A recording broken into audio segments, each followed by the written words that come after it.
This video is for Battle of the Beasts.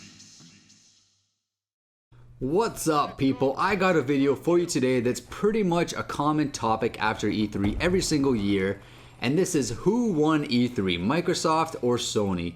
But I'm doing mine a little differently. Personally, I felt that both Microsoft and Sony had extremely strong E3s this year, and I don't really feel there was a clear absolute winner by any means. However, there is a ton of salt in the community on both sides. You got Xbox fans salty over the Sony conference, and you got PlayStation fanboys salty over the Microsoft conference. And I'm gonna judge who I think won E3 based on the fan base who had the least amount of saltiness afterwards. So let's start with the PlayStation fanboys and the reasons for their bitter saltiness. Now, Microsoft announced some pretty big things, such as this new Elite controller. Now, to me, the thing sounds pretty sweet, and a lot of Xbox One players are totally stoked for it, but I keep seeing PlayStation guys trying to talk it down, saying it's not as good as a SCUF, it's too expensive, it's just a money grab, and yada yada. The bottom line is, Sony isn't offering anything like that, so complaining about something another company is doing when your company isn't doing anything at all is kind of pointless. And there's an entire fan base of players who don't even know that SCUF exists, or that even custom controller companies even exist. And these people will probably love this new controller, so I have a feeling it's probably going to do pretty well. Now, the controller thing is minor though compared to what was probably Microsoft's biggest announcement, and that was the backwards compatibility with Xbox 360 games. Now, this is something people are always asking for, and Microsoft finally delivered. And even during their comments, they even poked a little stab at Sony when they said, we're not going to make you pay to play games you already own. Obviously, a little stab at PlayStation Now. And of course, the Xbox community is thrilled at this new feature. But of course, you got the Sony fanboys all like, it doesn't support all games. Why would you want to play old games on a new console? It has performance issues and can't play the games properly and blah, blah, blah. Bottom line, once again, at least they're able to do it, right? At least they aren't getting charged a fee to play games they already own. At least they don't have to keep two consoles hooked up to play older games. At least they have those options, right? But it doesn't matter. The saltiness still spills out, and everyone just wants to rain on everyone else's parade. Now, just to clarify something here, I am a PlayStation fanboy myself. I'm not afraid to admit that, and I have been known to throw some salt at Xbox fans before. I admit that, okay? But I generally like to keep an open mind and have non-biased opinions on things like this. I don't like to slam things just because it's not available on the console I own.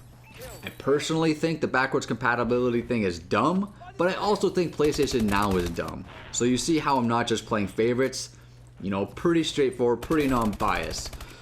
But anyways, let's move on to the next part of this video, and that is the saltiness from the Xbox camp. So, Sony had some big announcements as well, right? The most notable ones were probably The Last Guardian, the Black Ops 3 partnership with Activision, and the Uncharted 4 demo, which pretty much, in most people's opinions, stole the show. Now, Xbox fans were super salty over these things, okay? Starting with the Uncharted demo, they're trying to play it off like this game's gonna suck because it only runs at 30 frames per second. I mean, if you're going to ignore a game like Uncharted 4 because of something as trivial as that, then I think you're crazy. But hey, they gotta find something to rip on, right? Just like the PlayStation fanboys did, if it's something they can't have, then they gotta downplay it like it's nothing special. Then you have The Last Guardian, which I'll be honest, I'm not very hyped for this game myself, but I understand the hype levels for most people are through the roof. But you got these salty Xbox fans claiming that it looks like a PS2 game. I mean, that's pushing it, okay? That's not even a legitimate complaint. It's not even a legitimate criticism. That's literally just making up a random flaw in order to shit on a demo that people are hyped for. And even though I'm not hyped for the game myself, I thought the demo was still impressive. And, mainly like, just the way it looked, the feathers of that giant beast and how they were moving and reacting, it just looked very elegant and authentic, and I can picture the game being something that is visually pretty breathtaking. But of course, the Xbox fanboys gotta piss all over it because they can't have it. But on to my last and probably the most saltiness of salt mountains that has ever arisen so far in this current generation of console bickering, and that is from the announcement of the Black Ops 3 and PlayStation partnership. Boy oh boy did this ever create a tidal wave of salt so big that they actually had hashtags trending on Twitter. The Call of Duty community on Xbox is so bitter about this that they are threatening to riot if they don't keep MLG gaming on Xbox consoles. They're saying that PlayStation is a console for casuals and that PlayStation gamers aren't as skilled as Xbox gamers, and just a whole bunch of really nonsensical bullshit. And literally, over the past several years of this back and forth salt fest over these consoles, I've never seen a bigger, more bitter bunch of hypocritical whiners than the people who are upset over this Call of Duty partnership. I mean, the mountain of salt is so high, it's impossible to see over. And people were actually creating new Twitter accounts dedicated to this cause. And then you have some of these pro gamers like Scumpy and Nadeshot, as well as these bigger YouTubers like Drifter, who are welcoming this change as a good thing.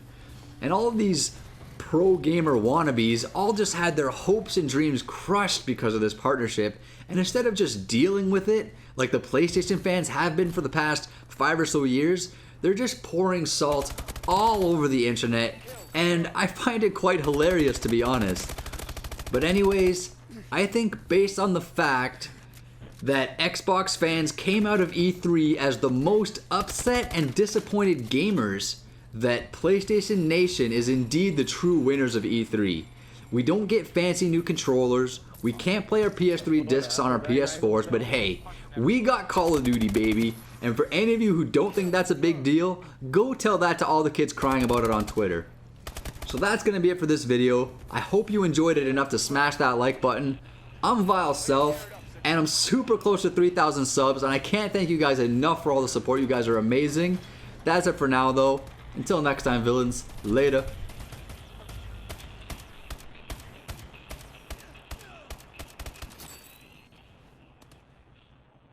I see what you do now.